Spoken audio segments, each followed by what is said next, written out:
Hello everyone and welcome to another episode of BrobusCast. I am your host Brobuscus. With me today is ZDogg. Meow. Oh my god. I have no regrets. You shouldn't. That movie's the best I've seen in 2020. And we also have with us Richard. Hello, my royal and beautiful subjects. Yeah, that's what we're going with, sure. And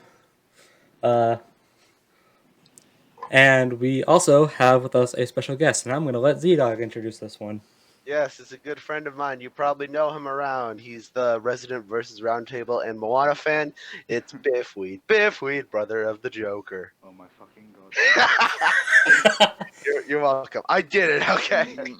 I was joking when I told you to do that. Okay. I know, but it's funnier if I go ahead and do it. Fucking kill me.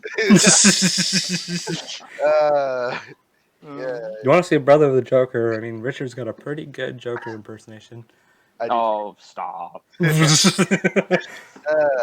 You flatter me. Anyway, Yes. so we're just gonna blast through this because we have a lot to talk about and not a lot of time to talk about it.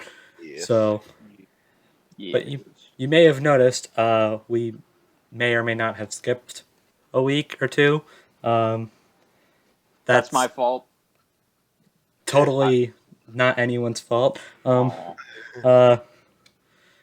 We actually have our another discussion where we were caught up, but by the time I thought, I should probably edit this, a lot of the questions we had, particularly about the next time segment, were all answered.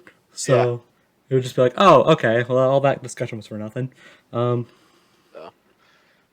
I still have the file. I actually still have the file, but I don't see any reason to keep it. So, Fair enough. Also, yes, we alluded to it before. Go watch Sonic; it's amazing. Yeah.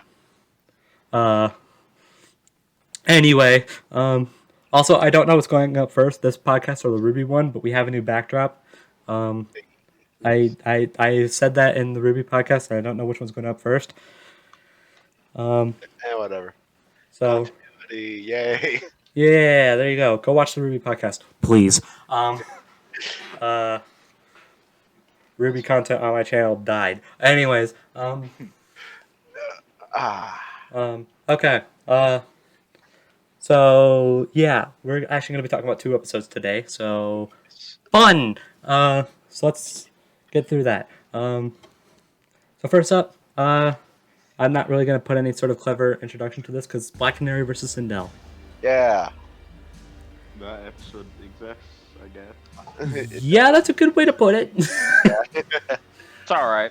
It's better than I expected it would be, if that gives it anything. Yeah. Boomstick says the funny not gonna lie with things, so I'm happy. Yeah, I've kind of moved on from this episode. I mean, it's good. It's not as good as the season premiere, but it's okay. Voice acting's fine. Soundtrack Okay. Let's back up a bit. Alright. Well, you said we have to get through these fast, damn it. Okay. I still want to discuss things the normal way we do it, but anyways. Okay, fine. Okay, first up, blow through it real quick. Hashtag thumbnails matter. This thumbnail is actually pretty good. Yeah. Thankfully. Yay, thank God. We're gonna do a lot more thumbnail praising for the next one. I'm just gonna say that now. Yeah. Oh. Yeah, this one, it's fine. It's basic. It's nowhere near the eyesore that is the premiere's thumbnail. Yeah. Uh, Hell happened there anyway. So yeah, there you go. There's your quick little hashtag thumbnails matter. I'm keeping that text on screen. Let's get it trending. Yes. Also, another quick thing I want to say is that they did somewhat edit the Wiz and Boomstick segments. They're not as bad as they were before. Thankfully. And they did it again with the next one. We'll get to that. So yeah, there you go. All right, let's talk about the episode now. Okay, result-wise, I mean, if you watched our last discussion, you know exactly what we think. Yeah. So there's not really a lot to say. The only thing I can say is they gave Sindel the strength advantage. she does not have the strength advantage, but whatever. Yeah. Fucking test of might bullshit. I really need to stop doing that. Will they? No. But, like, why? I don't understand. Nobody understands. At least it's not like, I mean, at least this time it's not like a super big, like with other Mortal Kombat fights, as like prior to like Johnny Cage versus Captain Falcon, they kind of like relied on that to have the Mortal Kombat character win. Yeah. So they don't anymore, which is Right, nice. So I imagine like next time we get a Mortal Kombat character, it won't they win.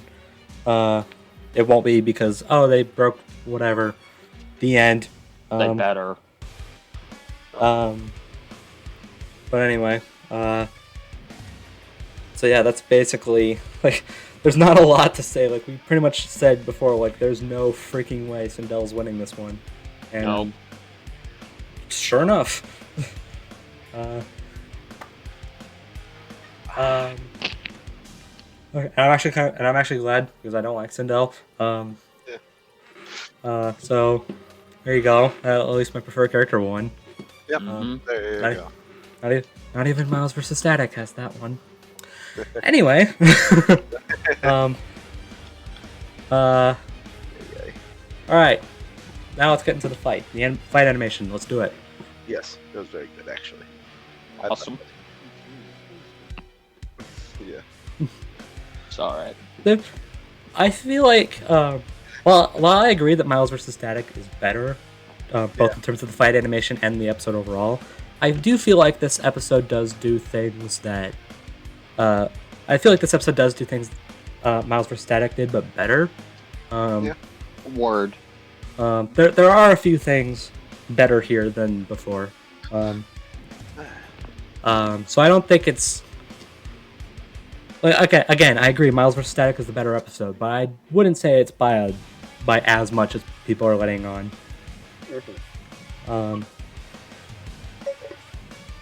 But for what they could do with those sprites, the fight animation is actually very well done.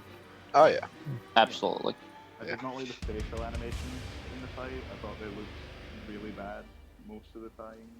But other than that, I don't really have many complaints. Fair enough. Yeah, I saw people turned off by the Sindel sprite, but I'm just sitting here thinking, well, anything is better than using the live action sprites. The hair. I think it was the hair that threw Yeah, it was the hair. Yeah. And I don't think it's that bad, honestly. It's distracting, yes, but I wouldn't say bad.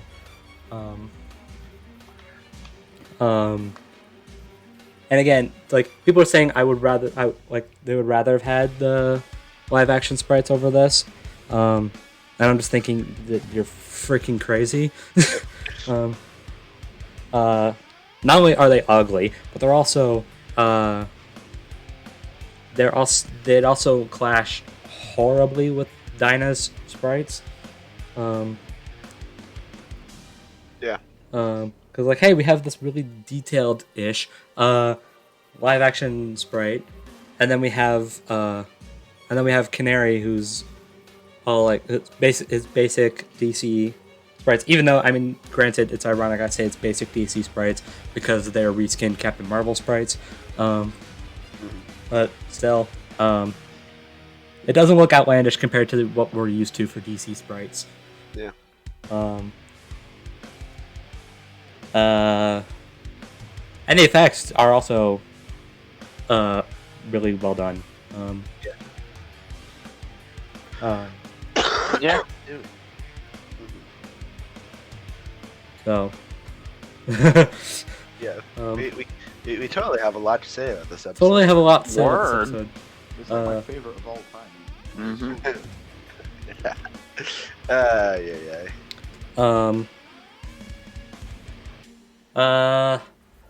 I think the fight choreography, especially given the limitations of the sprites,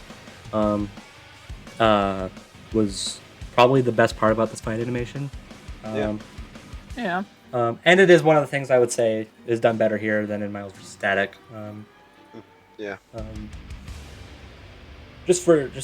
mean, obviously, like Miles vs. Static has is held up by like its visuals and its puppet skeleton animations. Um, um, but still, Yeah. all right. Well, I'm definitely. It seems like I'm going to be doing a lot of the talking in this podcast. I can tell. I don't know. I don't really have that much to say about this. I mean, I don't know. I like what they did with all the screaming stuff, and I found the whole scream calculation stuff, determining how the canary cry was louder than the mantis scream. I thought that was interesting. Otherwise, Same. I expect to find the screaming really annoying, but they handled it well. So. yeah. Yeah. Yeah. I guess I'm guessing it's going to be the same sort of thing for when we're talking about the voice acting. Both actresses did good. Yeah. Snell had a few lines where it sounded a bit off, but like he still had more good delivery than bad delivery. Yeah. Yeah. Canary was good. Oh yeah. Mm-hmm. Yeah. Yeah. Also, this was said in the failed recording. I now understand what you mean by like some lines are hard to tell what they were. Smile, because I swear I thought she was saying smile, but whatever. Anyway. Okay, we had a little bit of a discussion before we started this just for context. We had a little bit of a discussion before we started recording, where we were trying to figure out what Sindel was saying when she was taking Canary up into the air. Because ZDogg thought she said like such a pretty bird with such an ugly smile. Yeah. But to be fair, it's not that out of the way. Or it doesn't. It makes a little bit of sense anyway. For a bit more context, the only reason we care about that line at all is because a friend of mine got like 10 different people to send me it in DMs. I was one of them. Yeah, ZDogg was one of them. You played me. Yes, I'm sorry. Yeah. No, she said ugly song. She's out of the ugly song, yeah. So yeah, that was a bit of a turn off, and whatever. It's not that big of a deal. She's only like for 2 lines, because that one and the lullaby one. Because I know you complained about that last time, bro. Yeah. Mm-hmm. You complained about the one whisper line or the lullaby line last time we recorded. Like the "Let me sing you a lullaby" one. You said that was hard to hear. Oh no, I was talking about that line, the one we were just talking about. Oh, okay. Never mind then. I'm apparently delusional anyway. I always knew it. So yeah. Then the music. That was alright. What was the music? I genuinely can't remember. It was Sirens of Combat. They didn't even put like the letter K in front. Nope, they didn't. Missed opportunity. Mm-hmm. What are you gonna do? They even had a joke in the episode where Boomstick says, "You better have said that with a K." Yeah. I mean, I don't know. I don't know who's in charge of naming the tracks. Me neither. So because apparently Should have been like, called Squeam Queens. I thought it because I thought Brandon, I thought the people who made the tracks were in charge of it, but apparently not. Yeah. You'd think, but whatever. Yeah. They just give I talked to Brandon about it. He just gives like ideas as to what the track could be called. Yeah. And he got close. I don't remember what his actual it was. I think his was Sirens of something. I don't remember what it was. It wasn't Combat. I know that much. Fair enough. Yeah. But anyways, the track's okay. It's fine to listen to on its own. In my opinion. Yeah. I don't know. It's like to me, it's like a better version of 100%. Yeah. In that way, where like it's mostly least- an atmospheric track, but it's unlike At least this one actually like 100% feels same. Like feels like samey the whole time. Yeah. Yeah. This one doesn't. It does pick up by the end, which I like. Mm-hmm. Excuse me. But my biggest issue with it, and it has nothing to do with the actual like composing because I like the way it's composed. It has more to do with like by the time it ends, I'm just sitting there like, wait, that's it. Yeah, Mm-hmm. it does end a bit abruptly, but Yeah. Because I'm used to tracks feeling like the track's short, but even shorter tracks feel like satisfying. yeah. Like Jack with the Afro has the shorter track. Yeah. But it was still memorable. It's still Yeah. climactic. Yeah, that one still felt more climactic. But this one, it's like it ends, and I'm just like, oh, Okay. okay, that's odd. It's funny because I brought that up in a Discord server, and some people had no idea what I was talking about, and others were like, "I totally agree with you." So that was weird. Yeah. What are you gonna do? Yeah. I don't know. Like from objectively, I don't really have much of a problem with this track. I know some people don't like it. But while I don't think it's great, I'm not one of those people. Yeah. Okay then. Yeah. All right. I guess we're done.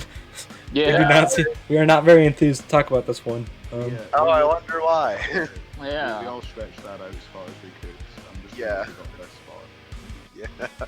Although I imagine the opposite is going to be the case for this next one, which is a good segue into this next discussion. I'm hoping we're going to be more. time. I'm hoping we're going to be more enthused about this one. I think we will. Yes. Leonardo versus Red Ranger Jason. Yay. AKA a trip back to the 90s. Heck yeah! I didn't even grow up in the '90s, but that still felt good. This one's like a weirder case for me because like, I like it a lot more than Canaries and Bell, but I have a lot less to say about it. Yeah. Oh, okay, I thought it was that is weird because like you started that sentence some like I like it a lot more than Canary vs. Snow, and I'm just sitting here like, yeah, I think we all do. But Yes. but then you went on and I'm like, oh, that's what he was all getting I, at. all I have to say is like the animation was really great, but it was a bit short, and that's about the extent of what I have to say about it. Well, I'm sure you'll be able to chime in more once we continue on. Yeah. Honestly, I feel like the more of a general complaint for the season overall, since they're making the animation shorter. In a way, because like the past 3 episodes felt like their animations were really short, and like was kind of disappointing. Because it felt like they could have done so much more, but it just ended. So. Crunch time, my dude. Yeah. Exactly. You want this season to be good, and for them to keep doing this for season 8, then we must make sacrifices. Yeah, fair enough, I guess, but whatever. Anyways, thumbnail. Hashtag thumbnails matter. Yeah. Awesome. Boy, This is the a- final this is one gr- was this is- way better. This is a Yeah. great one. Yeah. Justice 2 Leo, yes. Yeah, it's a great render. I wasn't. That was the biggest surprise for me when I saw both of the thumbnails. I'm like, oh, they're using that render? That's interesting. Yeah, I mean, I thought they were gonna. If they were gonna use, this is a minor, nitpick. Thumbnail was great overall, but I'm just like, if they were gonna use Injustice 2 Leo, then why didn't they use the Power Rangers Battle for the Grid Jason? Because they used it in his preview, they used it in the teaser, but it doesn't show up here in the thumbnail. I think they're just opposed to using good Leonardo renders for their thumbnails. Like the first one, they had the paper mask, and then they had Hey, don't disrespect the Injustice 2 Leo. No, the Injustice 2 Leo was far better. Well, they also used the 2007 movie Leo for his preview. Yeah, I'm curious, like, because that was for that Jason render. That's the one I like. The 2007 Leo was what I would have used, but it's fine. It's no big deal.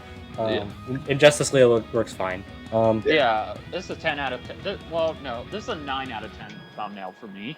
Yeah. The background helps. The original background was really basic, and it didn't help the thumbnail at all. It was like, hey, they use cool renders, and that's it. Yeah, nothing else. But the background here is actually really cool. I like it. makes it stand out like visually, obviously more than the other two. Yeah. Which is good. Mhm. Yes. And yeah, again, they worked on they're still working on the Wisdom Boom 6 segments. They got better. Yeah, I'm content with the Wisdom Boomstick segments. I've just given into the Stockholm syndrome. Yes. I don't give a damn anymore. Okay, now let's actually talk about the episode. Yeah, it was pretty good. Yeah. Okay, we need to talk about the results because there's two major things to bring up here. One, it's right. Yes. Two, heck yeah, Power Rangers finally got a win. Yeah. Took like what, 10 years? The Turtles finally got a wall. Yeah. That's true. Yes, they did. Yeah, their losing streak is finally over. Or their winning streak is finally over. Yeah, Power Rangers had the losing streak. Yeah, I know. Like, geez, like TMNT's been winning since. Like, how long has it's been going on since season 1? Like, what the hell? The like sixth close to 10 episode. years. Yeah, like close to 10 years. Jeez. We're reaching the 10th anniversary of the show. Oh yeah. Yeah. Oh boy, that's gonna be fun. Anyways, Yes. Goku vs Superman 3 for the 10th anniversary. no, screw you. Power Rangers finally have a goddamn win, and that's wonderful because Yeah, finally. there were a lot of Power Rangers fans that were under the crazy assumption that they hated Power Rangers. Which if you've watched BrobusCast, which spoiler alert they don't, you'll know that that's not the case one bit. Yes. Heck, research it when Nick was researching Megazord versus Voltron, he had not watched Power Rangers before that. Okay. And then he started watching it and he's like, I freaking love this. Yes. There you go. So yeah, that's cool. It's cool that it's cool Power Rangers finally got it. That's honestly the only reason I was rooting for Jason. Yeah. Same. Aside from that, I like both, so I was content with either of them winning. Yeah, both are my favorites. Yeah, happy Jason got a win, and now maybe we can have more Power Rangers that aren't Mighty Morphin. They have talked about that. They're talking about that. Yes. Hashtag Wes from Time Force for Death Battle. No, they have to bring in Eric because he's literally Virgil. Anyways. Frick you. Wes first. Anyway. So yeah. They have actually said like next time we do a Power Rangers, it should probably be from a non-Mighty Morphin Ranger. Spice it up a little bit. Yeah. Mm-hmm. Although that said, I wouldn't mind if the other Mighty Morphin Rangers got their own episodes, like Jason did. So. I'd be up for Kimberly. Yeah, Kimberly. Anyways, so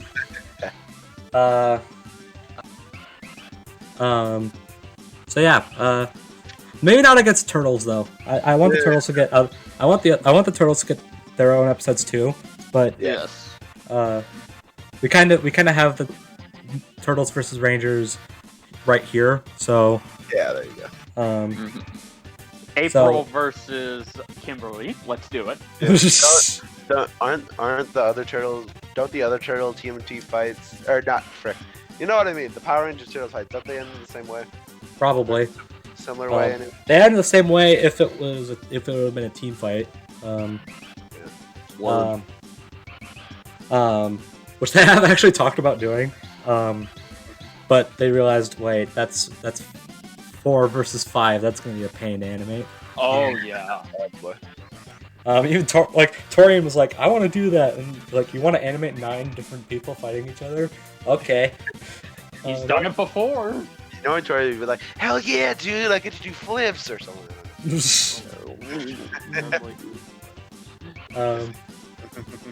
Yeah. What? He doesn't enjoy a nice little flip every now and again. That's true. He does. Mm-hmm. Anyway. Okay. Fight time. Fight. It's surprisingly good. Yeah. Pretty much. When they said that they were doing something unique with like the episode overall, I got concerned because it was like, oh boy, what are they gonna do? Because this is kind of one of those matchups you kind of have to nail, otherwise, oh boy. Yeah. Because it's such a big rivalry, Ninja Turtles and Power Rangers. It's Plus, you got the crossover comic going on right now. That's also true. I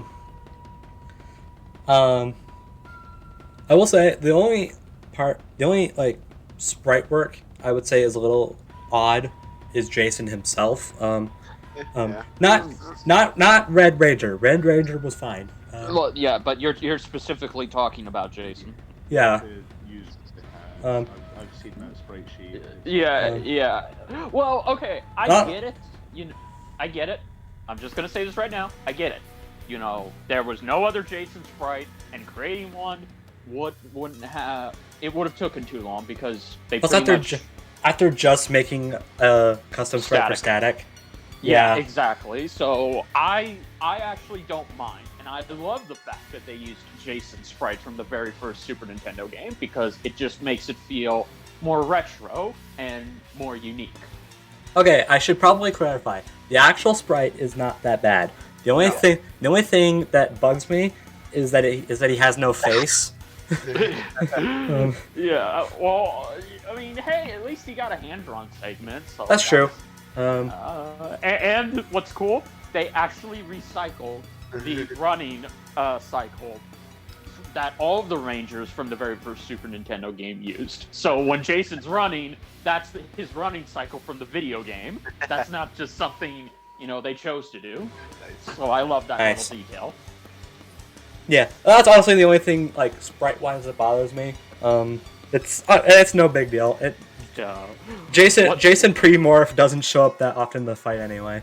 No, yeah, he's just there for, maybe, 50 seconds, and then boom, it's Red Ranger. So it's honestly, it's fine. It's a minor nitpick.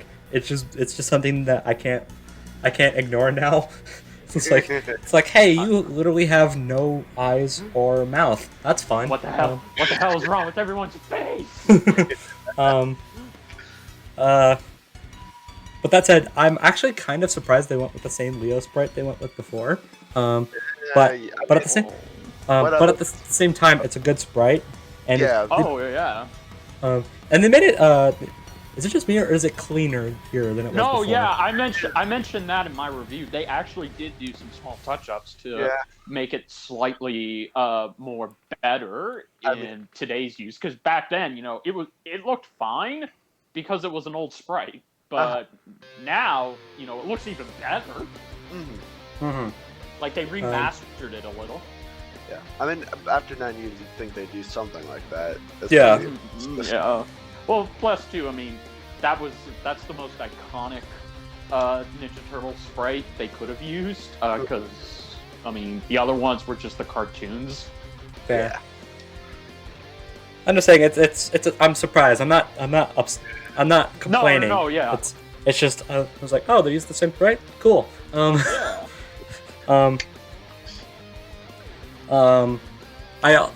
forgot to mention this when we were talking about like the analysis. We now have an idea as to how, like, if the other turtles do get their own episodes, we now have an idea as to how they're going to get analyzed. So that's fun. And I'm honestly perfectly okay with it. Same here. Well, they've done individual. They did an individual analysis for the turtles before. Well, I know, but that was like way back when they've. Oh, okay, yeah. Like if they were to come back. Yeah. I see what you're saying. Yeah, because the research has. They put a lot more time and effort into the research now than they did before. Maybe we won't get an episode that shits on Michelangelo. Yeah, probably not. Damn it. Honestly, okay. Honestly, no, okay. On that note, I was actually questioning the cast, like, why do you guys keep dumping on Michelangelo? And they're just saying, like, it's called a joke. I don't know. And even Blazer, who researched Leo, was like, that's just a joke. We actually, they actually don't mind Mikey at all. All that said, that kind of makes me want Mikey to be the next turtle. Just because of that. Although, if we're talking bias, I want Raph next. Raph's he'll get Raph's in. great. He'll get in. Trust me. Maybe they'll have maybe they'll Damien. have. No, not Damien. It's gonna be Damien. Maybe they'll.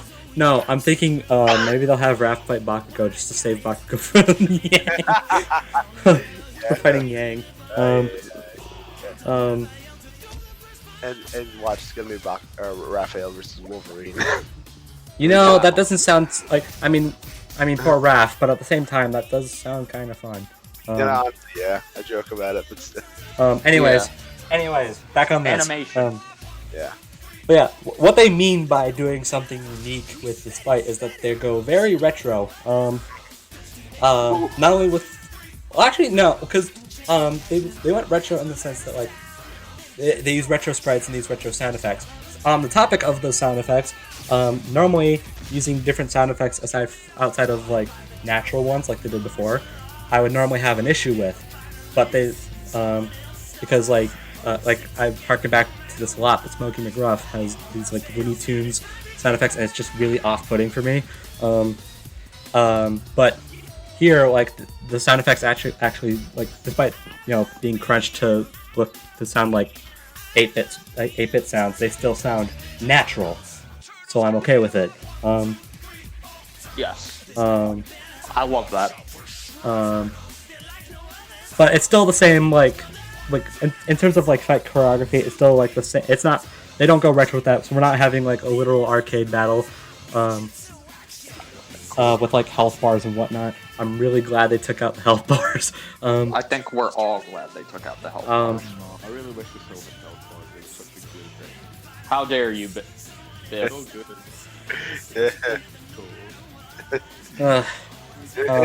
Because it just made who's winning the fight way too obvious. Yeah, no. Well, on that, I just loved how this fight felt like. It's exactly how you pictured it would happen. Like, it would definitely have to be a retro arcade NES 90s fight. Yeah. Yeah, but they do it. It's kind of like Scrooge vs. Shovel Knight, where they went with the more 8-bit style. But unlike Scrooge vs. Shovel Knight, this one actually feels like it has that right mix of a retro style, but it still feels like a death battle animation. Yeah, so it feels like so it's the perfect blend of 90s and modern. Yeah, which I love. Me too. That's great. Because I was when they said they were going for the retro style, I'm like, oh, please have it be, please don't have it go overboard with the retro, because that would be. I like that. But no, they mixed it perfect. They mixed it perfectly. I'm okay, and so there you go. Yeah. Well, what we need to talk about is the returning city landscape they're fighting in. Yeah. Okay. Real talk. If you look in the background, and it was in one shot, but if you look in the background, that dent in the building from Miles Static is still there. Continuity. So that's fun. I wonder if the two saw like way before they fought. I wonder if they saw like the giant electric explosion. And thought, what the heck is that? Yeah, exactly.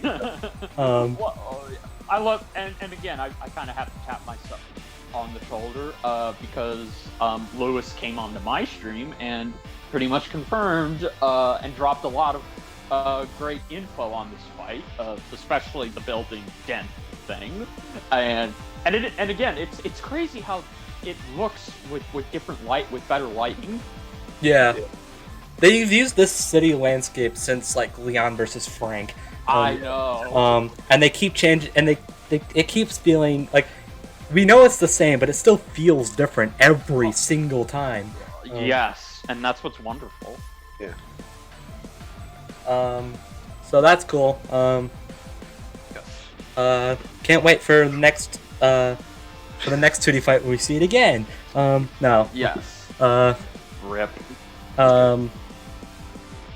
Anyway. Choreography was way better in this. Like. Okay, yeah. I need to talk about this because I'm a sword build. Because I'm kind of a nerd when it comes to sword fighting. Same. But man, I love this. It's it is that right mix of it is that sword fight. I have that sword fighting glee when I'm watching this fight. Yes, me too.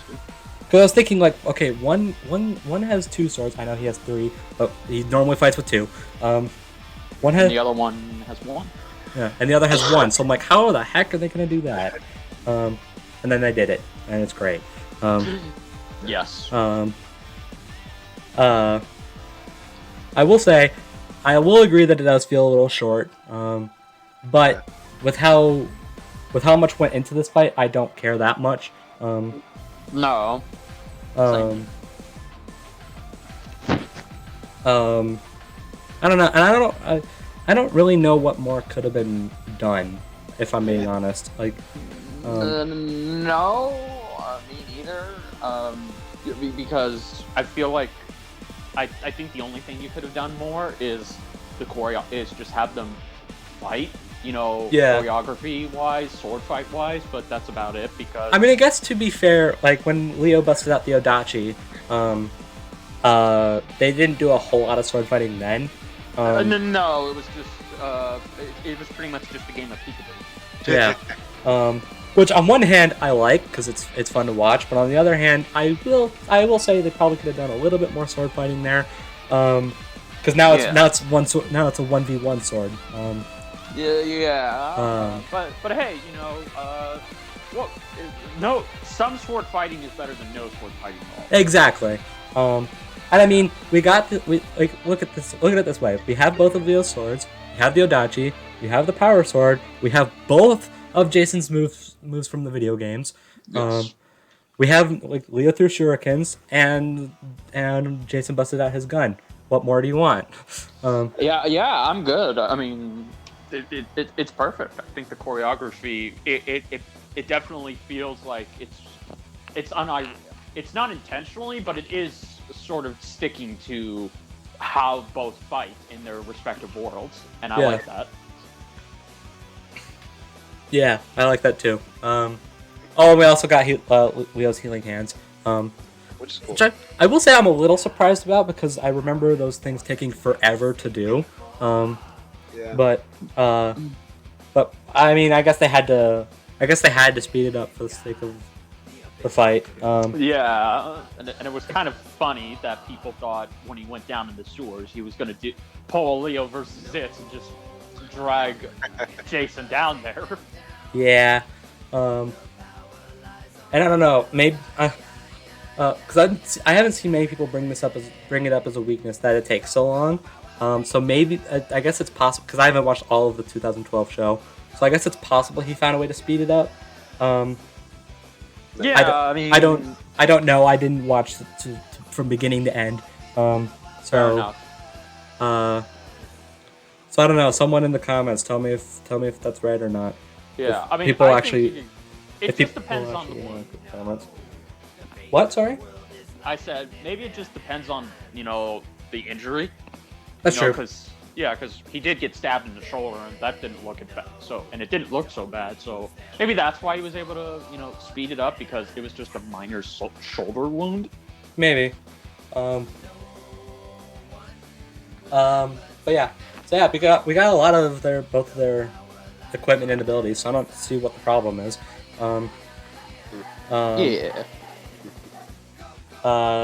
So, yeah, okay, we gotta talk about these voice actors. They're so freaking good.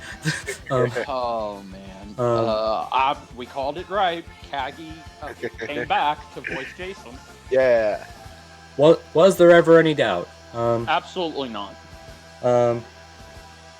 I see people actually be doubtful, maybe they won't get Kagi back.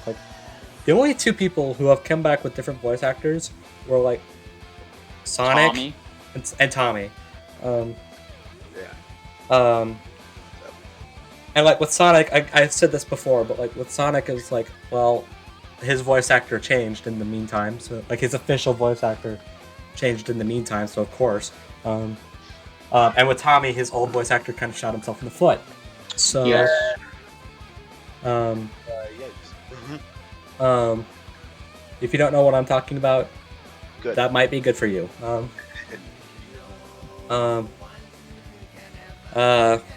I don't know. Yeah, but Khakis back, and that's all that matters. Khakis back, and he's still just as good.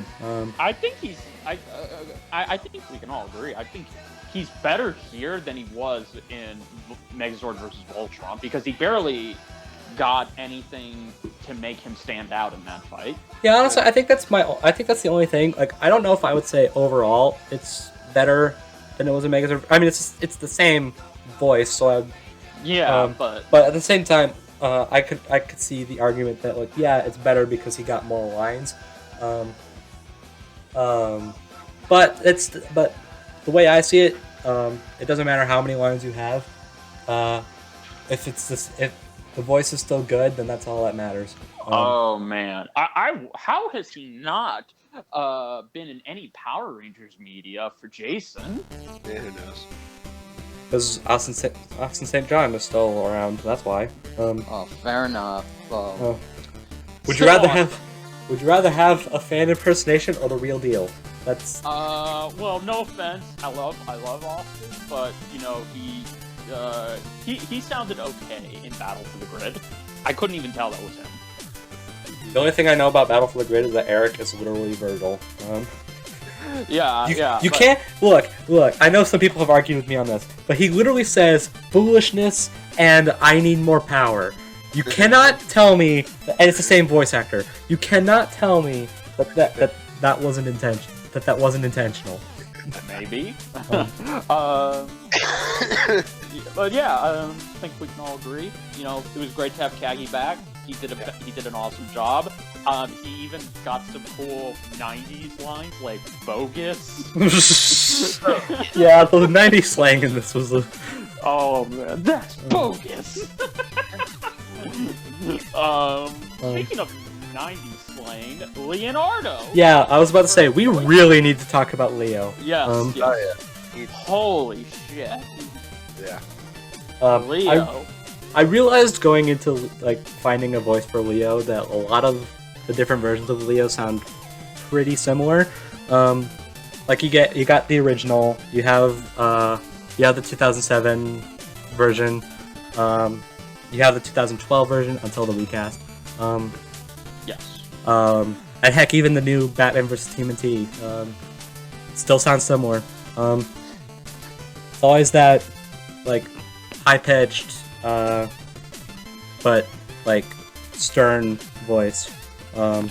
Yes.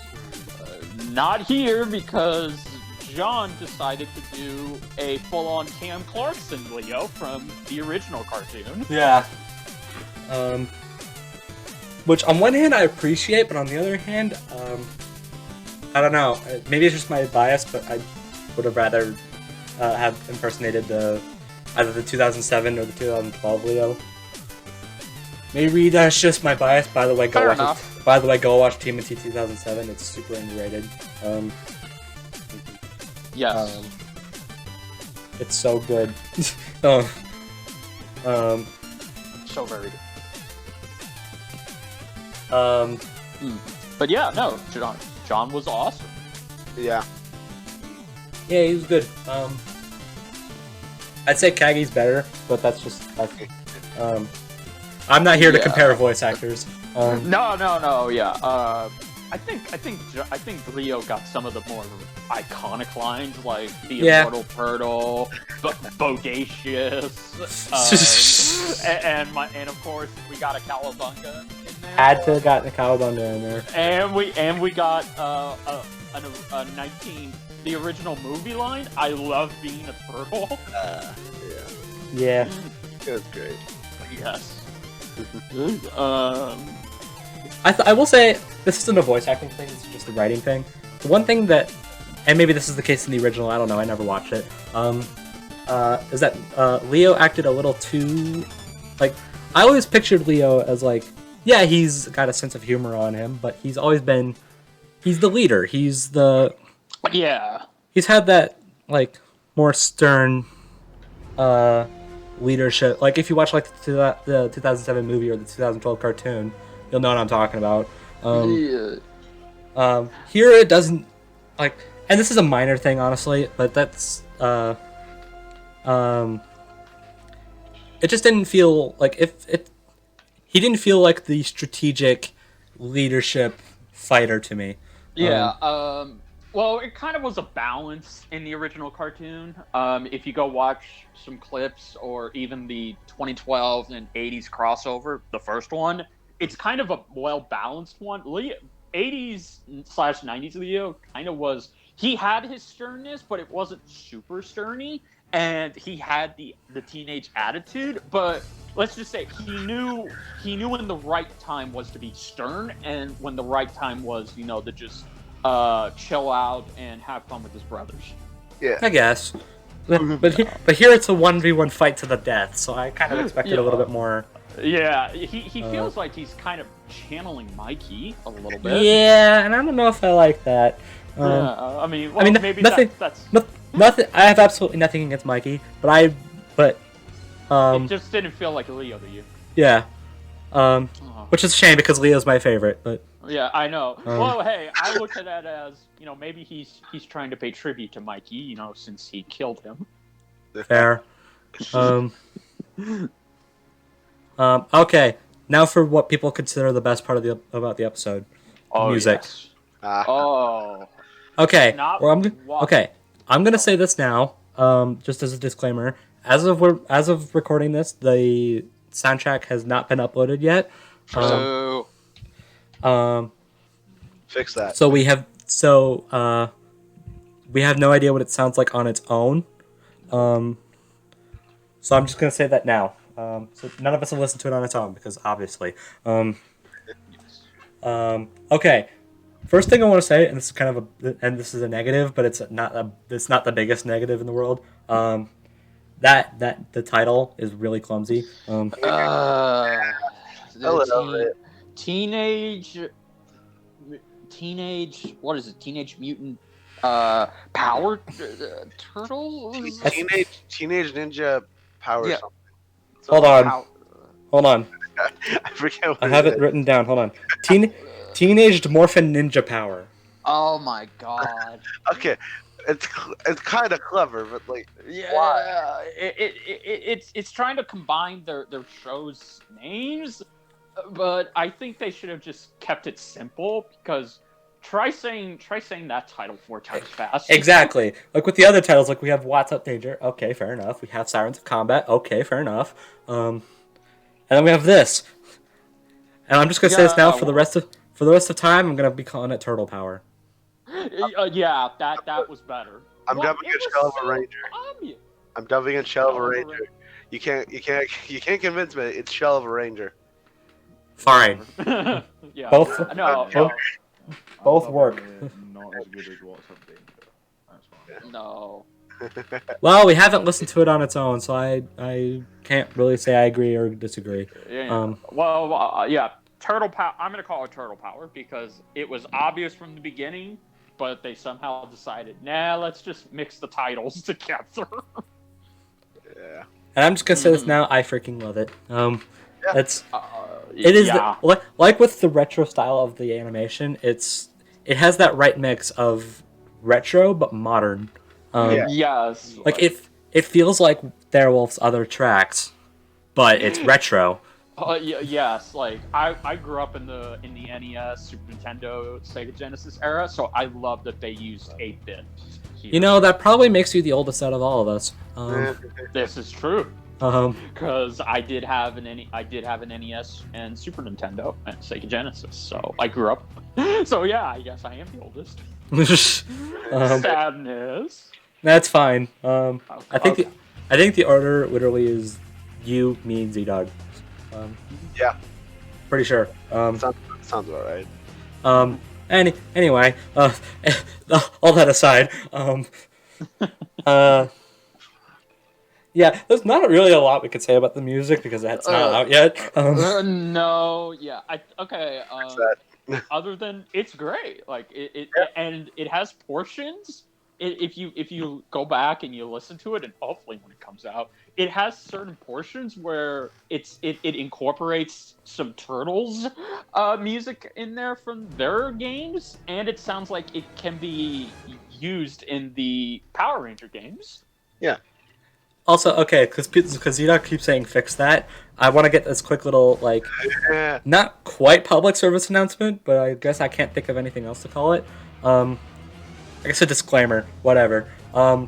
People don't go after Brandon or Therewolf about it. They're not in charge of when it comes out. Yeah, exactly. Like, don't attack them. Just be patient.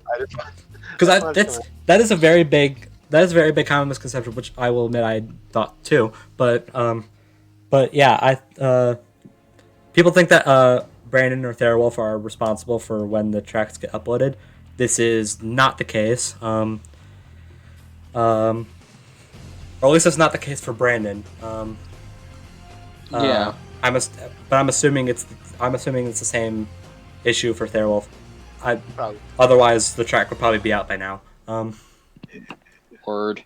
So I don't know who's in charge, but it's not them. So don't go after them about it. Don't go after them about it at all. Like, why do I have to say that? They make great music, so shut up. TLDR. Anyway. Pretty much. All right. Is there anything else? Because I feel like the next discussion is gonna have the most amount of talking into it. Last thing. I think it should have had some 8-bit lyrics. That's just me. I mean, maybe not. Maybe not have the lyrics 8-bit. Because like Power Rangers, like when Power Rangers songs come up, they're not singing an 8-bit TuneCore or whatever the heck it's called. Yeah. All right. Fine. Maybe 16-bit. I don't know. And that's something I want to say about the next one, which is a good segue into the next discussion. Yay! I have more to say here. And this is the reason Biff is here. Yeah. You know, I'm a big Marvel enthusiast. Kind of hate One Punch Man. You know. Eggs. Marvel. Yep, that's exactly why we brought him up. Okay. Drum roll. Brobuscus. It's Genos versus War Machine. Yeah. Woo! Okay. Before we get into the actual discussion, I want to ask for any objections. Does anyone have any objections of me using Red Sun from Metal Gear Rising for this? Hell no. No. I'll never say no to a Metal Gear Rising track here. Cool, because that's the track I used for my trailer.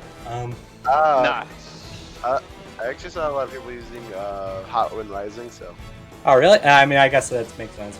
Well, can I actually mention, kind of, since we're on the topic of tracks, can I mention what the song they used for the teaser is called? Sure. Okay, because I know everybody's been asking about it. The song that they used for the teaser is "This Is Planet Earth" by Audio Network. Cool. So look that up on audionetwork.com. On YouTube. Or that, I think. I don't know. Yes, it's on YouTube.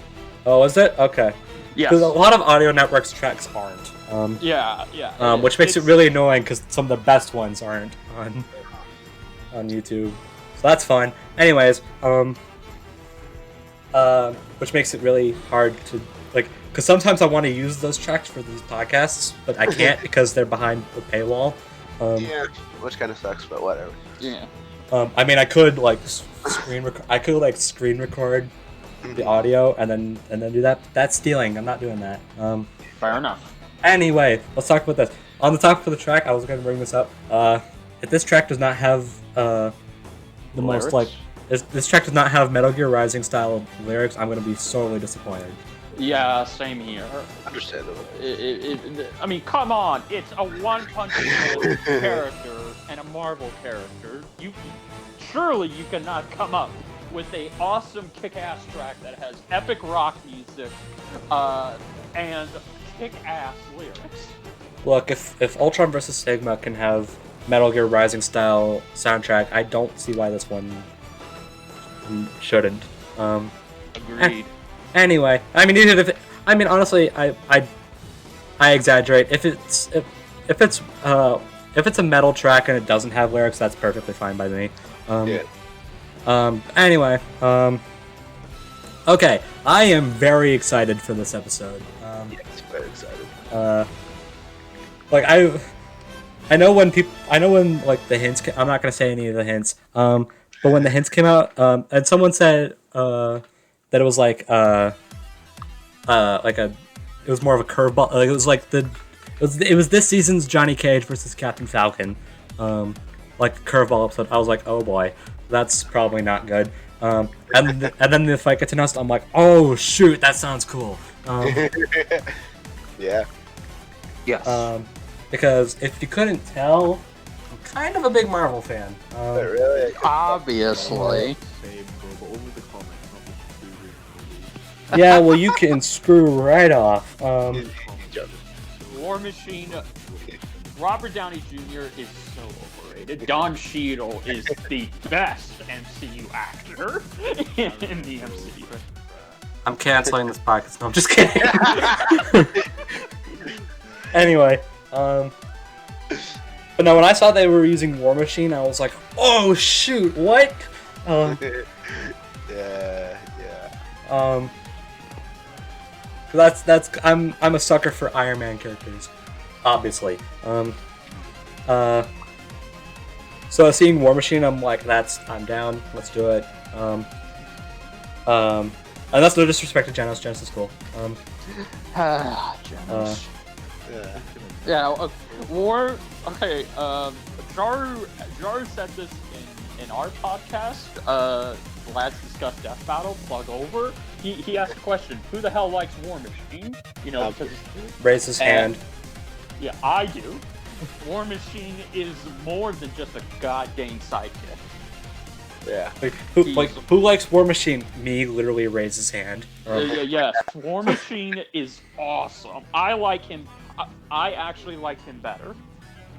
I disagree, but that's just I'm a huge sucker for Iron Man. Okay.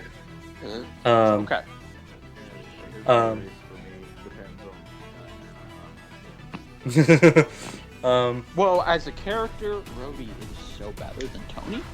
I still disagree, but that's no disrespect to Rhodey. Fair enough. Rhodey's great. But anyways, so let's talk about production, this production side of things, because this is going to be interesting. So we don't know who the voice actors are. Watch the voice actors get announced literally tomorrow. Don't get announced. Okay. Can we do fan predictions for Genos? Sure. Okay, I hope that they get the actor who played Genos in Cell vs. One Punch Man. That was cool, actually. I like him. It's probably unlikely, but I can see it, I guess. My one hope is don't do Howard Flagg, because he's the guy who voiced him in the DBX. Yeah. Oh yeah. Don't do him. I have nothing against him as a voice actor, but not for Genos. I prefer to forget that episode ever existed. So. Yeah. So does YouTube. Yeah. For good reason. But anyways, yeah, I don't know who they're gonna get for voice acting. I'm not gonna do any sort of predictions. I have no freaking clue. But what I was going to bring up was that okay. This is just minor. I was a little disappointed to hear this, but this is just because I was hyping myself up so much. I was hyping myself up for this to be 3D, and I was like, oh shoot, we're gonna get a techno version of All Might Might guy. Yeah, which by the way, context. Lewis did say that Leo versus Jason would be the last string of 2D sprite fights for this first half of season 7. Okay. So, Okay. yes. Okay. Hold on. On that note, I've seen people misunderstand what he meant by that. Yes. Yeah, included. Because people said that people misunderstood that this is good. They thought he said this was going to be the last sprite fight in general for a while. No. But like by what he said, from what he said, literally the next episode after this could be sprite based. It's just the last like. It's just he just means that it's for a little bit long for a little while we're not going to get like sprite 3D sprite. Like it's gonna like the sprite fights are going to be a little bit more spaced out. There you go. They're but like I said, like we're gonna. It just means we're gonna get more like 3D hand drawn live action whatever. Yeah, in between. So to all the haters that have been constantly asking why can't they do 3D fights more often, here you go. Here you go. Yeah. But back to what I was saying. Yes. I hyped myself up for nothing because they said in the commentary and in the I think they said it on cast. Yes. That it's not gonna be 3D. It's gonna be hand drawn by Rooster Teeth's in-house team. Same team who did Deadpool versus the Mask. Yeah, which Has a lot of people really hyped and a little bit concerned. Okay, the reason why I like normally when hand-drawn fights come up, like normally when the topic of hand-drawn fights come up, I get concerned. But now, like having watched Deadpool Mask, and while I will admit I'm not the biggest fan of the episode overall, the actual hand-drawn animation was very well done. I'm gonna be really upset if we do not sell gems with that. You can, you know what? Whatever. Obviously, this is going to be a like my issue with Deadpool Mask is that it doesn't take itself seriously at all. yeah.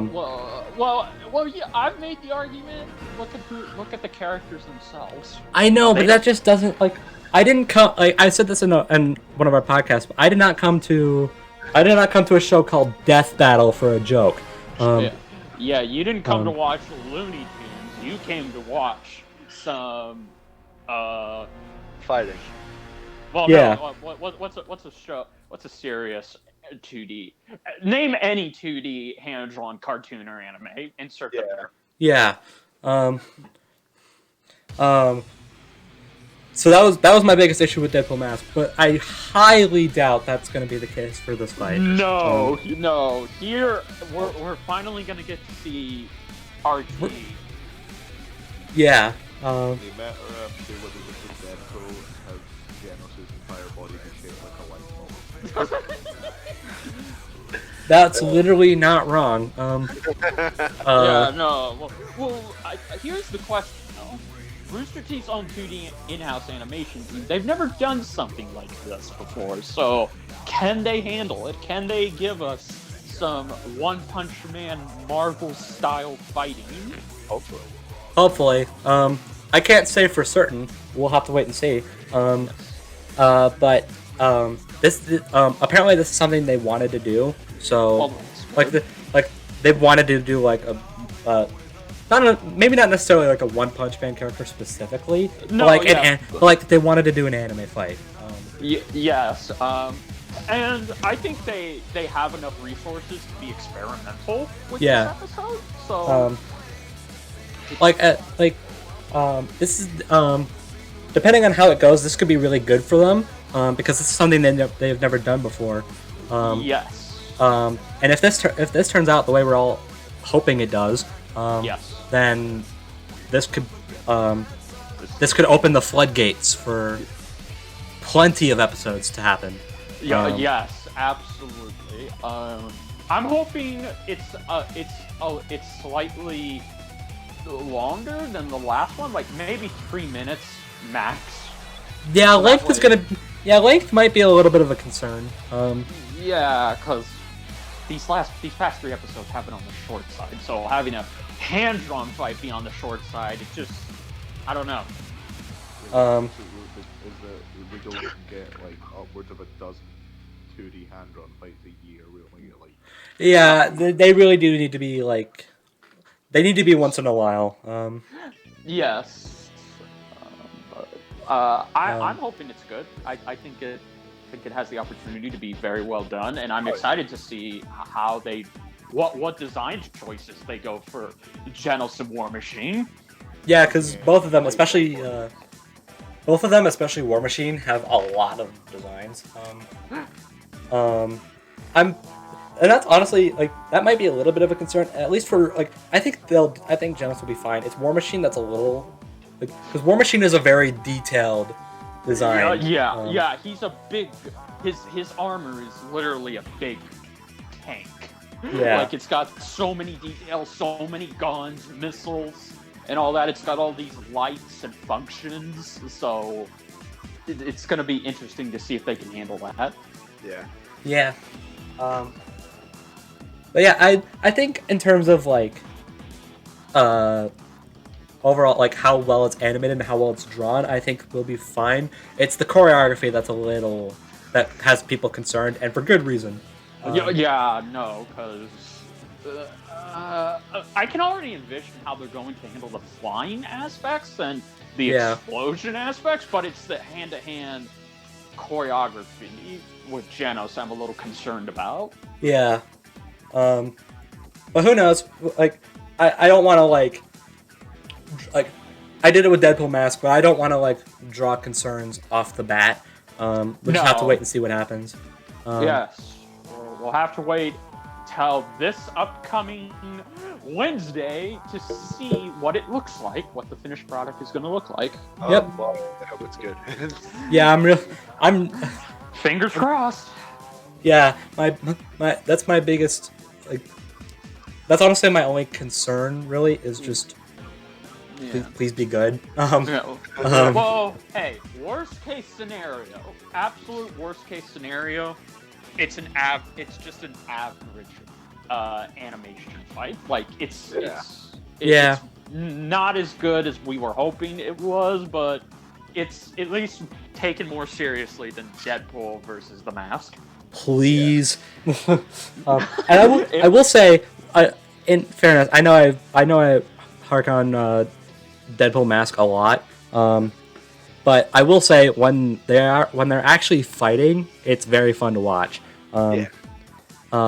It's just the everything else that bothers me. Them playing Fortnite, bro. Yeah, exactly that. Cringe. Exactly that. It's the best game ever made, bro.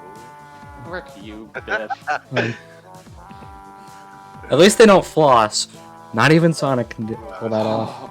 Bro, that's my main criticism of the episode, is that not only did Deadpool Mask not floss, it wasn't Boots that didn't floss. No. Yeah, okay, you can. Okay. Flossing. You'll never die. Sadly. This is what ZDogg has to put up with all the time. Yes, it is. Yeah. Yeah. Well, Yay! you think you're funny, don't you, Richard? No, I do think I'm funny. Good for you. I'm very funny. Good for you, my dude. Okay, let's talk about. What's it like being funny? It's an awesome yet burdening responsibility. I would never know what that feels like. No. All seriousness, no. Okay. Let's talk about the debate aspect. Yes. Okay. Is there a debate? Is there really a debate? There shouldn't be, but apparently. No, there is. Okay. I've made 2 death battle predictions in my lifetime. One of them was like a 6-minute long Widowmaker versus Black Widow prediction. My second one was for War Machine versus Genos, and it was 6 minutes. So that's how long it took to get my point across. Okay. I will say normally no, there isn't really much of a debate, but I will put a little bit of insight on how the blog is going. We were literally making stretch arguments for both. Oh gosh. We're literally like thinking like we're literally stretching both, especially Genos. Yeah. Stretch arguments for Genos.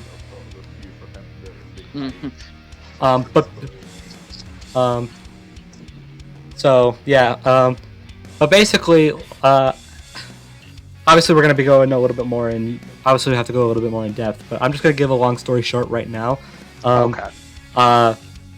From how the blog is going, the only way Genos can win is if you give him the stretch arguments and not do the same for War Machine. Which is BS. Yeah. So that's kind of the point. If you don't do it for both, or if you do or don't give both stretch arguments, the result's the same.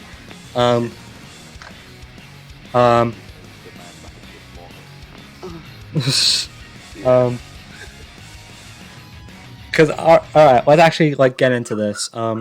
Yeah. Because I'm sure we all have a lot to say. Agreed. Okay, so I will say that despite my initial Skepticism. not skepticism, just my initial thoughts on who wins. Okay. I thought Genos had actually freaking nothing. I was like, how the heck is he gonna pull this off? And even though I stand by he's not gonna win, so basically, yeah. Long story short, we think War Machine wins. Yeah, I'm gonna have to give. I know I said I was going for Janos, and I had hoped he was gonna win, but then I started doing more research on War Machine, and yeah, I'm so sorry, Janos. I tried. Okay, here's the main problem with Genos, and I know people joke about this a lot, but even though you can say, yeah, he has a few wins under his belt.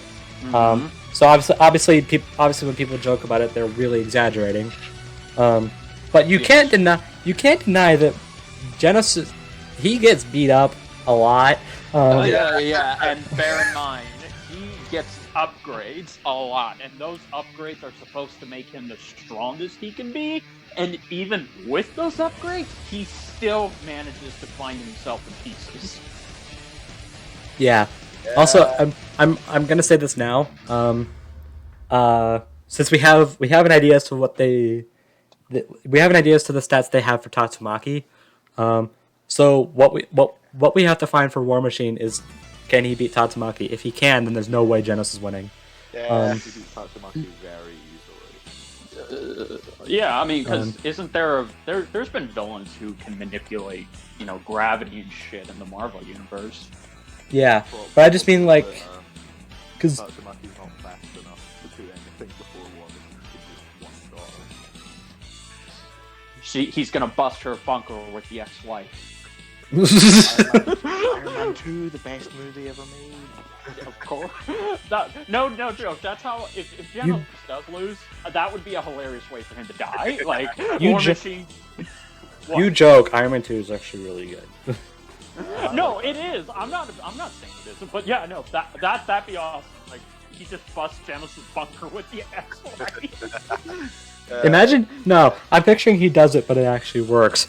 and he's like, oh, okay, cool, and it just flies away. We're done here. Yeah, because one of the feats, he actually tanked the X-Wife, and it wasn't a dud. It was an actual working X-Wife, and he tanked it. Yeah. Where is my wife? Yeah. The classic. Yes. Okay. So it seems like I'm looking through the feats we have for both. It seems like the highest you can without getting into without giving Genos a serious amount of leeway. Yes. The highest you can argue is city to mountain to maybe island level. I can give him that leeway right now and say that if they take, the scene where he spars with Saitama and Saitama throws that serious punch and just stops it right in front of him, if they say that is comparable to his other serious punch that split the atmosphere, that's so dumb. That is so dumb, but even if they do that, he still Yes. loses. Yes. Man. Okay, I should probably explain where all this stuff comes from. Okay. So Explain. so city level. He destroyed a part of a mountain. Pretty simple. Yep. I'm looking at the blog. I don't know how much of this is leeway because I didn't do much research on Genos. Genos has a relativistic beat where he reacts to a laser. Yeah, and he was able to outpace Saitama for like 4 seconds, and he also surprisingly with upgrades was able to outpace Speed of Sound Sonic, whose whole thing is speed. Yeah. In an audio thing that was made, I think it's official, but Genos one-shots Mosquito Girl and beats Ghost versions of them. Oh, okay, Ghost versions. Okay, I was about to say like that's, if he beat those two, then that doesn't sound official. No. But if it's Ghost versions, yeah. Okay. He still loses to Carnage Travis though. Why am I not surprised? No further backs up that he does not scale to that serious like No. Yeah. If that was ever like in content. Okay. And then like mountain to island, you have. I'm literally reading off of this. Possibly comparable to Goketsu. Possibly. It says possibly. Okay. Who's split the clouds with one punch. And fought. Okay. This is why we have you here. This is good clarification. And also fought on par with Flashy Flash briefly off panel. Well, then if it's off. Panel. I mean, yeah, it was in the anime too, but Was it in the anime? I don't remember. well, season 2 had him fight somebody who was going very, very fast, and he had to track him. Oh yeah, the cockroach guy. Yeah, him. Oh yeah, he was blitzing him, and Genos had to like put glue on the floor to stop him. That's how he's gonna beat Road. It was glue. Yeah, exactly. I haven't seen season 2. That sounds funny.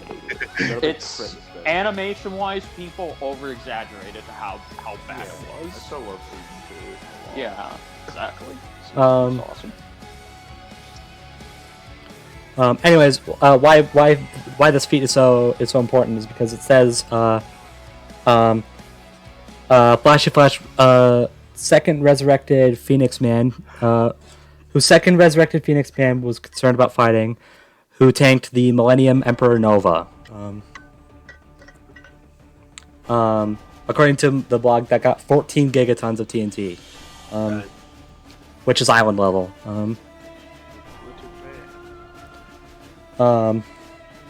As for War Machine, we'll get back to Genos. I'm just going strength and power first.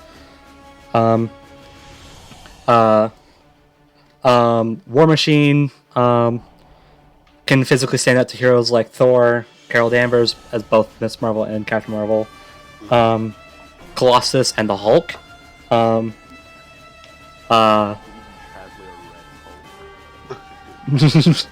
Yeah.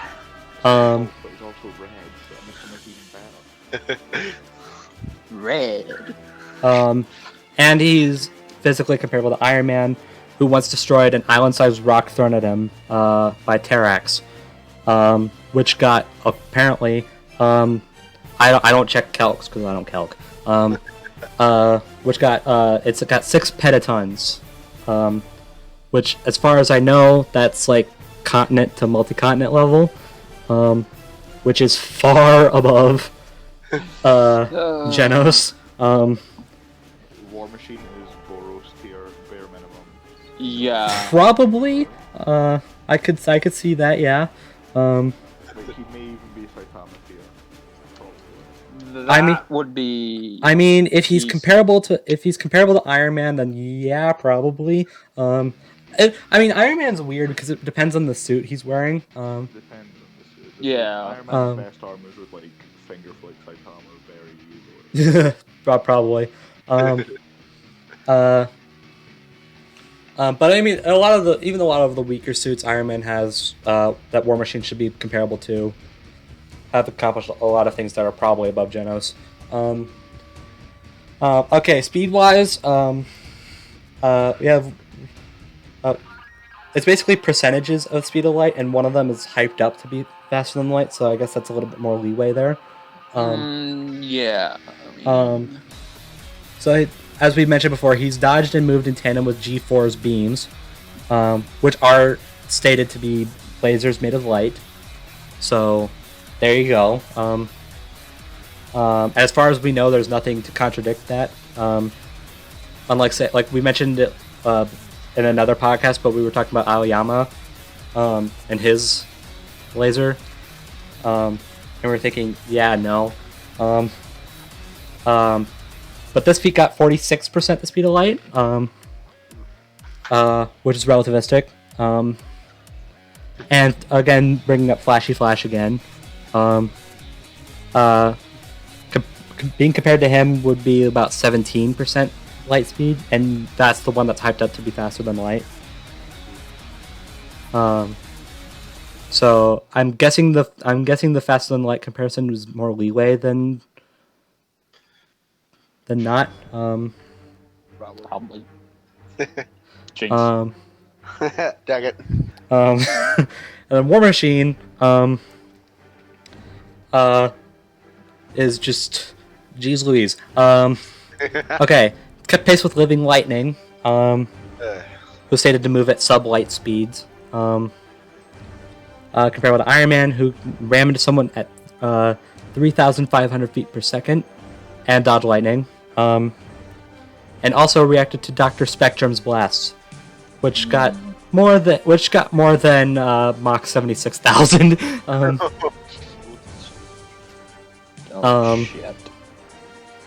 And if I remember right, this isn't listed in War Machine's speed feats. But if I remember right, he raced Iron Man around the planet at like 100,000 times the speed of light. So 100,000 times the speed of light. yeah.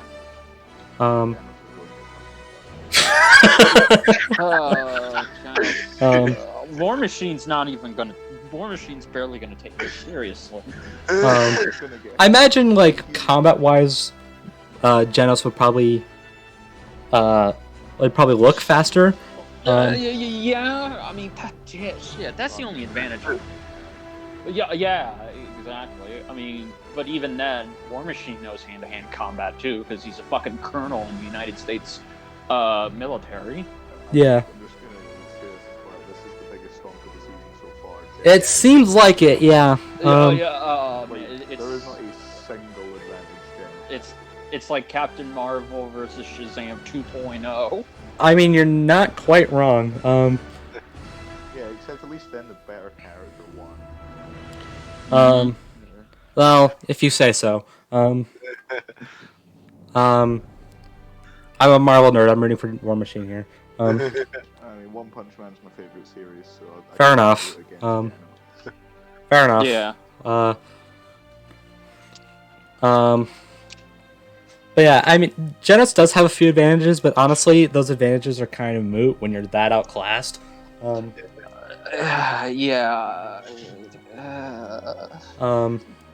it's not. I mean, we joke that Genos has nothing.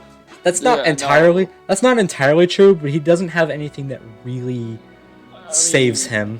Yeah, I mean, okay, he's got raw power. He's got raw destruction power and somewhat speed on his side, but that's about. But that's just me being nice to him and giving him leeway. Yeah. But War Machine has experience because he's been he's a colonel in the military. He's definitely got more firepower, and he's got versatility, and he's got a fucking suit of armor that is literally a tank. So Genos is gonna have a hard time even putting a dent in that thing. Whereas War Machine, he's gonna have a way easier time turning Genos into paper mache. Yeah. And to make matters worse, there's some of the equipment that War Machine has. He had like one of his suits. I don't know if they're giving him multiple suits, like they did with Tony. I mean, he doesn't have that many. He just has the base suit, and he has another suit out in space. So I think because if you gave him multiple suits, if you gave him more than one suit, then that's really unfair to Genos. Yeah. I don't know. I mean, I guess it depends on, because I don't know if War Machine can, because like with Tony, like he's able to like draw his suits toward him. I don't know if War Machine can do that too, but he kind of can. Because I was thinking, like, if he can, there's no reason not to give him those suits. Yeah, I mean, he can draw his base suit to him, like if you saw Avengers: Age of Ultron, he was able to summon it. Yeah. Fair. But no, he has one of his suits is made out of vibranium. We all know how fun vibranium is. He has energy absorption, so rip Genos' lasers and whatnot. He has phasing, so that pretty much counters Genos' physical abilities. And he has EMPs. And as far as we know, there's nothing that suggests that Genos is resistant to EMPs. So yeah, Genos, you're probably screwed. Yeah. Oh man, I was really hoping Genos could get a win here and people would take him more seriously, but I mean, at the very least, this episode will show that Genos is not the actual punching bag we exaggerate him to be. Yeah, you know, even though it's against a Marvel character and Genos is getting stomped, I'm just glad One Punch Man's coming back so soon, because I was not expecting them back to like season 12. Yeah. They only have the good series on once every like 5 seasons, and the rest is just Marvel. Okay. So yeah, that's really about it.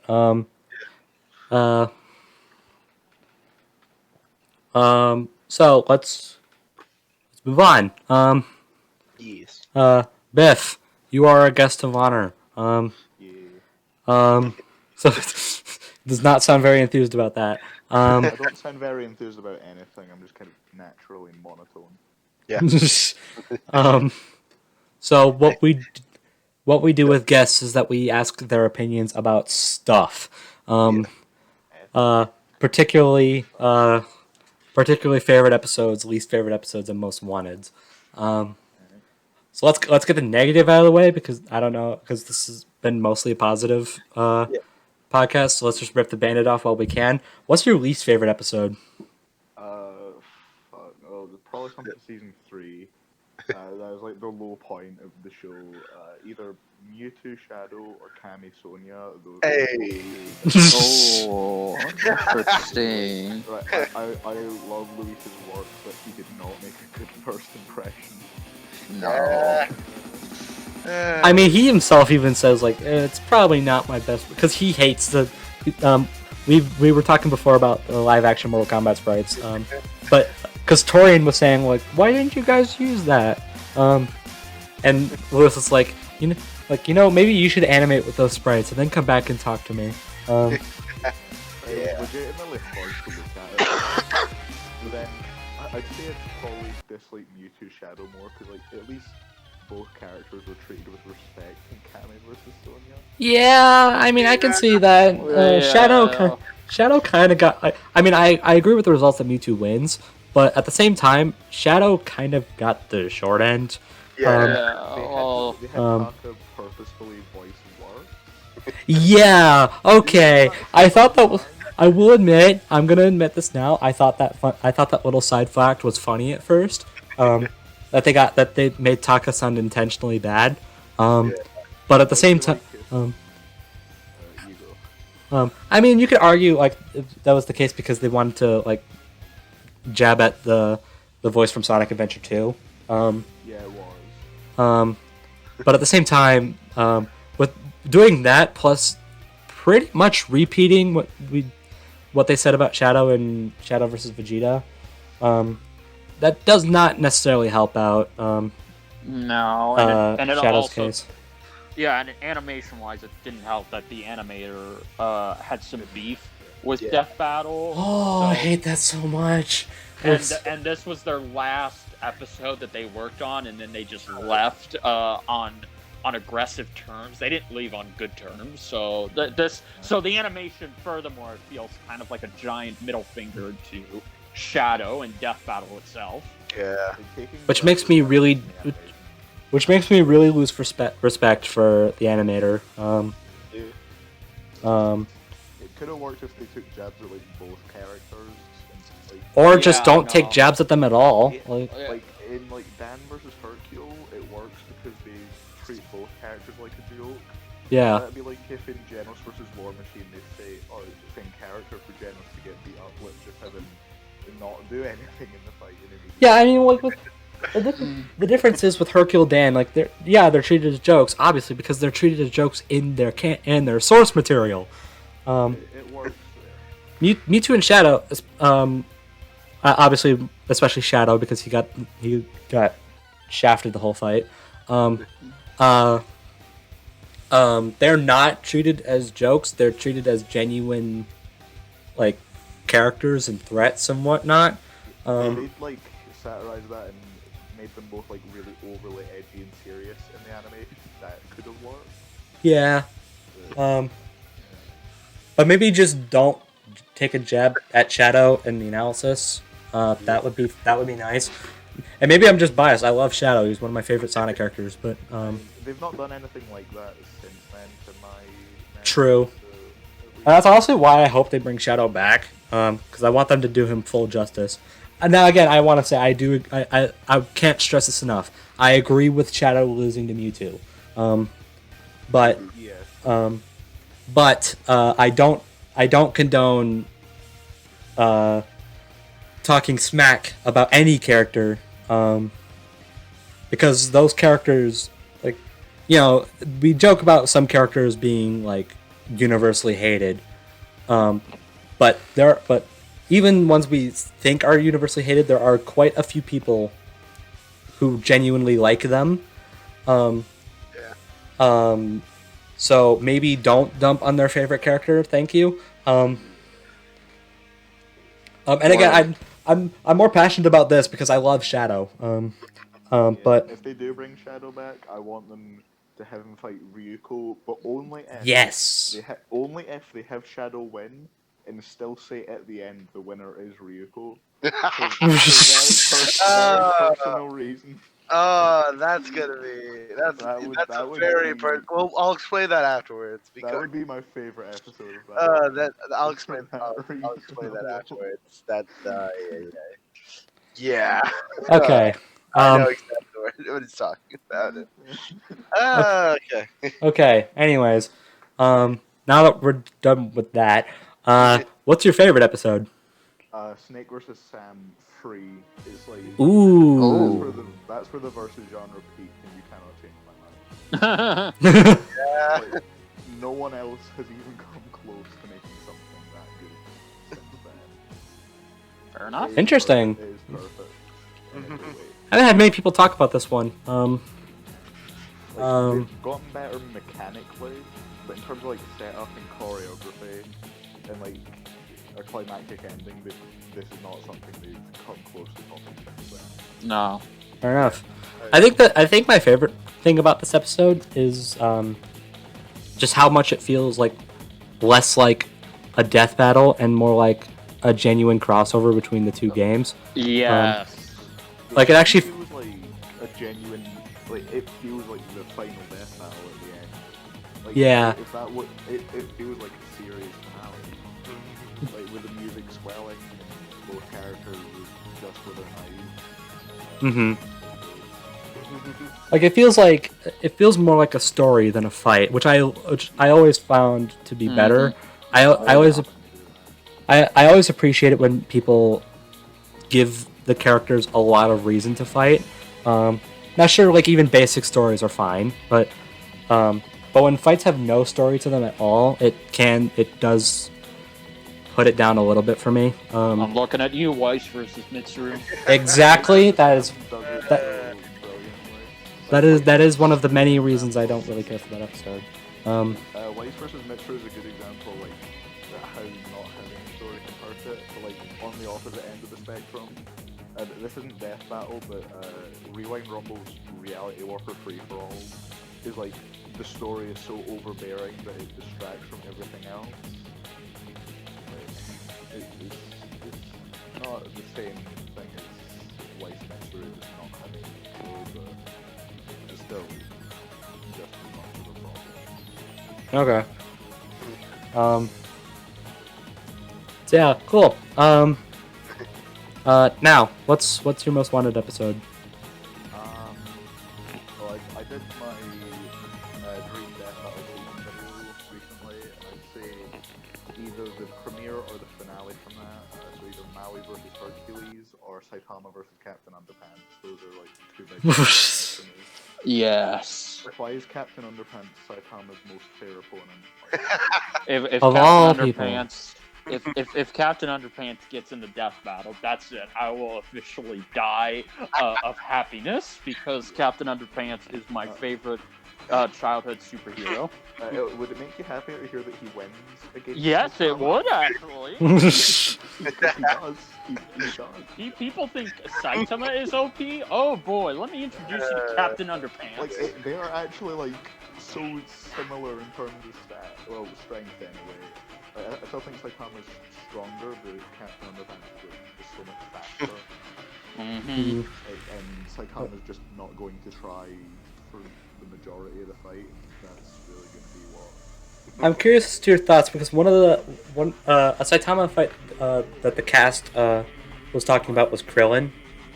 Krillin stops Saitama so hard. Well, I know, but if they did do that instead of, He's so at least it's not Goku versus Saitama. that's fair.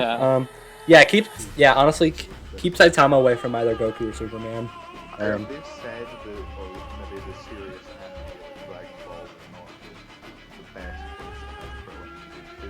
It's more so lean towards Popeye versus Saitama. Yes. Yeah. Which, I mean, Saitama gets annihilated there from what I can tell. Yeah, he does. Saitama gets annihilated by Popeye, by Krillin, by Captain Underpants.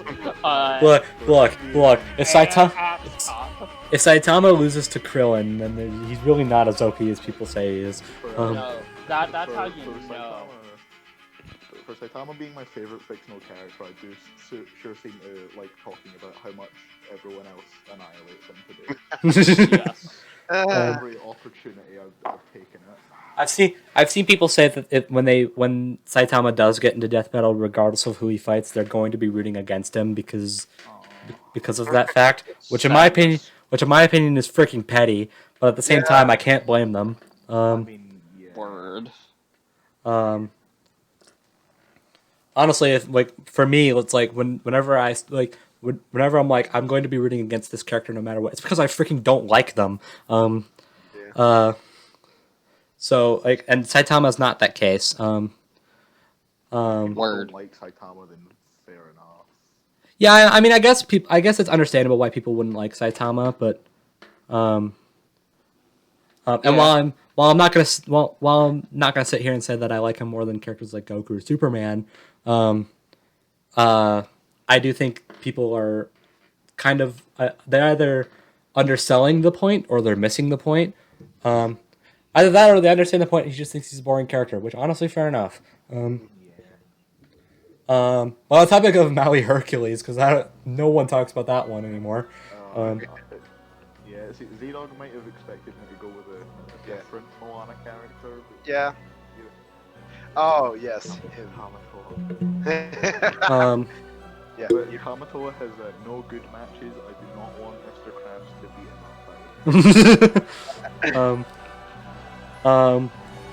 Honestly, that matchup's interesting, but given how many people just don't talk about it, I wouldn't be surprised. I honestly wouldn't be surprised if neither of them got into the show. That would be sad. We don't get Maui or Hercules, but we do get Marvel Fight number 131. But if they did, if they did do it, I'd be down. As far as I know, Hercules wins, which helps, which I approve of. I don't have much against Maui. I'm not the. My opinion on Moana is weird. It's my favorite Disney movie. Fair enough. I can see why. That's a good movie. To me, like, from a movie perspective, yeah, it's pretty good. I kind of blank out whenever they start singing, though. But what about Shiny? Do you at least listen to Shiny? Come on, bro.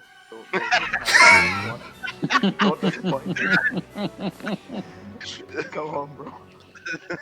So Hercules, There you go. I've never actually seen Hercules. you should. It's good. It is good. I plan to watch it at some point. Same. Not before I watch Moana 20 more times, though. You think he's joking anyway? Yeah, No, I don't. That's the thing. Specifically, Shiny. I will also listen to Shiny at least 100 more times before I even consider watching Hercules. Well, you do that and let me know when you watch Hercules. I know Hercules had a PS1 game, and apparently it's really bad. What do you mean the game bad? Couldn't be Hercules. The movie game is bad. Who would have guessed? The movie was so good. Like, the movie on the DS. You joke. Apparently, Bug's Life is actually not too bad. The best video game adaptation of a movie is clearly Over the Hedge on the game. Real talk, though. I know this is off topic, but Madagascar on PS2 is unironically actually pretty good. Different, bro. Wow. Alright then. Okay. That's that. Okay. So I guess we're all set. Yeah. There you go. Cool. Yeah. This was fun. It was fun. Yeah, thanks for having me on. Anytime. Yeah. should- Huh? Thanks for the chat. We'll probably have you back on if either of those two matchups happen. Yeah, if they do the Verminator versus someone, you gotta get me on if they do an over the head fight, bro. Okay. Watch, they're gonna do it next episode. That's good. Vern from Over the Hedge versus Bowser. That's the turn. Okay.